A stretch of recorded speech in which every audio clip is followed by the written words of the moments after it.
Omelette கறி எப்படி செய்யலாம் பார்க்கலாம் வாங்க. ஒரு பவுலில் 2 முட்டையை உடச்சி ஊற்றிக்கோங்க.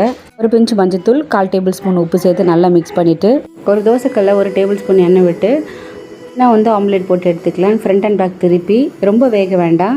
சின்ன சின்ன பீஸா கட் பண்ணி எடுத்து வச்சுக்கோங்க.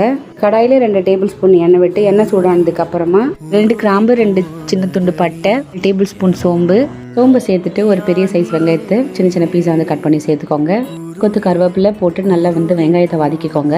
6 பல்லு பூண்டு, 2 பச்சை மிளகாய், துண்டு இஞ்சி இடித்து சேர்த்துக்கோங்க.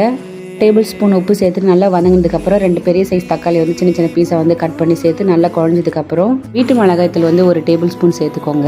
மிளகாய்த்தூள் நல்லா வதங்கினதுக்கப்புறமா 1.5 கிளாஸ் தண்ணி சேர்த்து நல்லா கொதிச்சதுக்கப்புறம் டேபிள் ஸ்பூன் கரம் மசாலா சேர்த்துட்டு பண்ணி வச்சிருக்கிற ஆம்லேட்டையும் சேர்த்துருங்க.